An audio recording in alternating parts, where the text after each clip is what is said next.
Kembali di Breaking News kasus Sambo, pemirsa kita akan lanjutkan dialog kita dengan Profesor Gayus Lumbun, mantan Hakim Agung. Prof, kalau tadi kita lihat keterangan dari kuasa hukum Richard Eliezer, Roni Talapesi yang mengatakan berharap begitu ya jaksa penuntut umum tidak melakukan banding atas vonis terhadap Barada Richard Eliezer. Sebenarnya langkah hukum apa lagi yang mungkin bisa ditempuh oleh baik pihak terdakwa maupun pihak dari jaksa penuntut umum? Dari sisi jaksa, biasanya kalau jomplang begitu kan dia bertanggung jawab itu pada atasannya. Berarti dakwaan dan tuntutannya ya tentu nanti atasan mempertanyakan itu. Kok sampai bisa bedanya begitu jauh. Nah, untuk banding apa tidak memang itu hak dari JPU ya. Saya hanya mengambil kebiasaan secara rutinitas yang saya jalani ya tentunya kalau perbedaan demikian jauh ya dekat mungkin bisa tidak. Tapi itu tidak merupakan ketentuan ya. Itu kebijaksanaan ya dari lembaga kejaksaan. Nah, tapi ini kan menjadi pertanyaan masyarakat kalau sampai dia tidak banding ya adanya apa kerja yang semestinya normal ini kan tidak normal namanya. Dia tuntut sampai 12 tahun, dihukum cuma setahun ya. Tentu dia harus menjelaskan ke pimpinannya. Nanti langkah pimpinan kalau banding ya tentu nanti akan menjadi sidang baru di pengadilan tinggi. Nah, kemudian ke PK ke kasasi masih menjadi urusan kejaksaan maju apa tidak ya. Tapi kalau PK nanti jaksa berhenti itu hanya haknya terdakwa saja. Bisa Oh, digunakan bisa tidak. baik. Kalau misalnya kita bandingkan nih, Prof ya, kita lihat vonis Verdi Sambo 2 hari yang lalu, hukuman mati Iya, begitu Prof, artinya naik dari tuntutan hukuman sedikit. seumur hidup. Kemudian Putri Ya, Chandrawati dari belasan tahun menjadi 20 tahun begitu ya. Ini melihat ya. ini seperti apa Prof? Tanggapannya Prof? Kalau ukuran saya bagaimana hakim itu bisa menguraikan menguraikan dengan baik atas pertimbangan hukumnya. Nah, tidak seperti saya dengar kemarin, hakim melompati, dia mengatakan bahwa motif tidak saya perhatikan karena itu bukan bagian dari delik, dari perbuatan delik. Padahal banyak pihak mengatakan ya kalau saya menyebut istilah bahasa Latinnya mengatakan bahwa ya kalau secara teoritik tidak mungkin nggak ada motif. Bagaimana ada akibat tanpa sebab? Ya, itu disebut seperti itu. Nggak mungkin ada satu sebab tapi nggak akibat tapi nggak ada sebabnya. Ada orang mati tapi nggak tahu tujuannya apa untuk mematikan orang ini itu motif kan. Jadi motif itu dianggap satu yang penting bagi doktrin. Tetapi hakim boleh menggunakan doktrin, tetapi juga hakim boleh tidak secara pribadi. Ketika dia menjabat sebagai hakim, ini kan keselamatan soal hidup matinya orang. Tentu apa hukum mati, dia mesti menjelaskan motif apa sih yang seorang ini mau menyuruh menembak, itu kan masih ada. Ya, jadi istilah dalam bahasa Latin itu conditio sine qua non. Ini istilah joke sebenarnya, istilah gurau. Kalau nggak ada dia, nggak ada, semuanya tidak ada. Dia itu apa? Dia itu ini, dia itu berarti sebab. Jadi seperti orang mengatakan kalau pada pacarnya, oh kalau nggak ada kamu, nggak ada, semua ini nggak ada lah.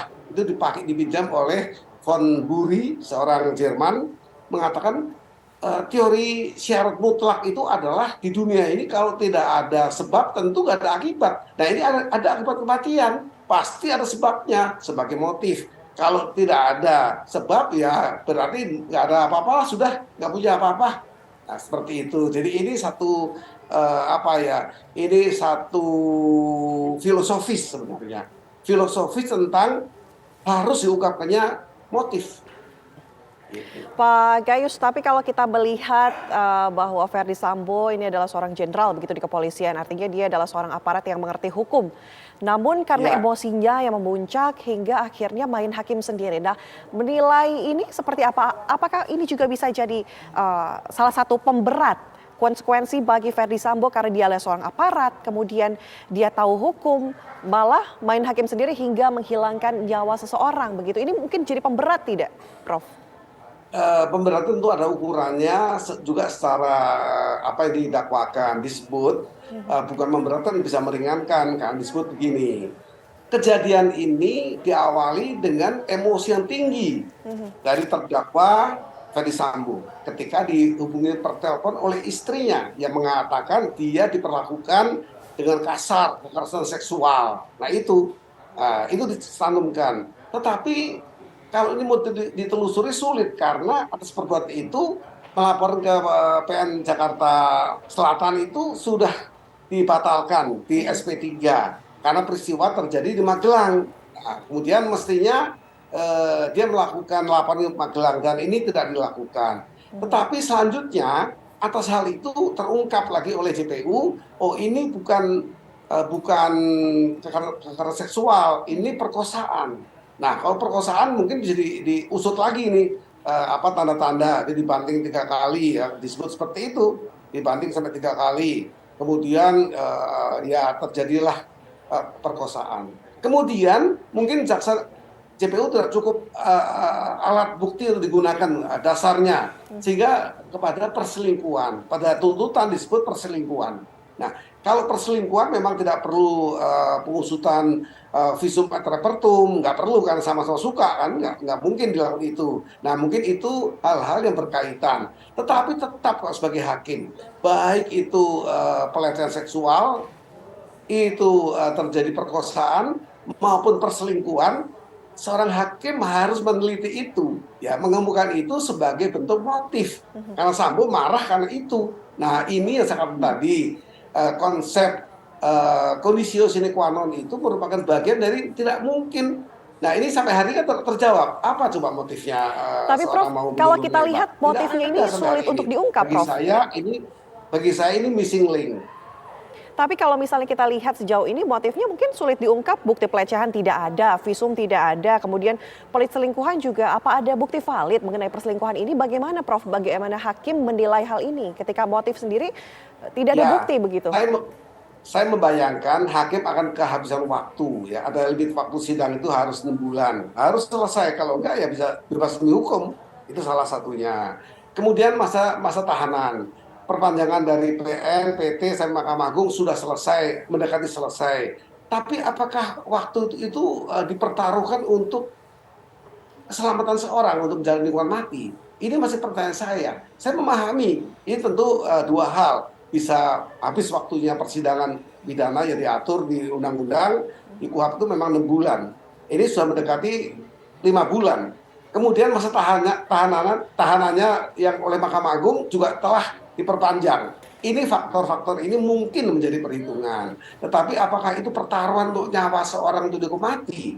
Tentunya bisa ada upaya lain, secara istimewa, secara khusus ketua pengadilan meminta perpanjangan kembali ke Mahkamah Agung. Kalau itu pikiran saya begitu. Nanti akan ada diskresional, ada kebijaksanaan ya, bahwa ini diperpanjang mungkin lama berkaitan dengan apa yang dituntutan perselingkuhan. Perselingkuhan itu digambarkan ada foto gandengan tangan ketika bersama-sama foto. Kemudian ada hal-hal lain yaitu pertemuan 15 menit di sebuah ruang tertutup. Itu memang ada jurisprudensi kalau laki dan wanita berada di sebuah ruangan terkunci itu memang. Nah ini tidak terkunci, tertutup tapi di depan banyak orang. Itu yang belum kita pelajari karena hakim tidak menguraikan. Nah, yang kita harapkan adalah hakim itu menguraikan kalau perselingkuhan apa, kalau kekerasan apa yang tidak bisa dibuktikan, perkosaan mungkin tidak bisa dibuktikan, mungkin memang perselingkuhan sehingga tidak perlu lapor, tidak perlu periksa hal-hal yang berkaitan dengan pembuktian ya, seperti bagaimana harusnya di visum. Begitu. Jadi ini memang belum bisa terungkap karena singkatnya, terutama pada vonis PC, itu singkat sekali itu. Apa itu fotokopi apa enggak tahu itu singkat sekali kemarin. Oke, Prof artinya mungkin begitu. Jadi persidangannya itu hakim tidak menggunakan waktu yang umum ya untuk hukuman 20 tahun.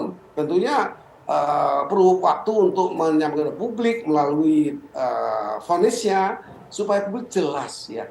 Apa karena PC ini orang yang disebut sebagai pemicu suaminya untuk melakukan itu. Nah itu kan jelas secara terbuka. Artinya menurut Prof Gayus ini motif tetap harus dipertimbangkan begitu ya Prof? dipertimbangkan Baik, dengan Prof, kita tahan dulu baik. diskusi kita. Kita harus jeda terlebih dahulu, pemirsa. Usai jeda Breaking News kasus Sambo masih akan kembali.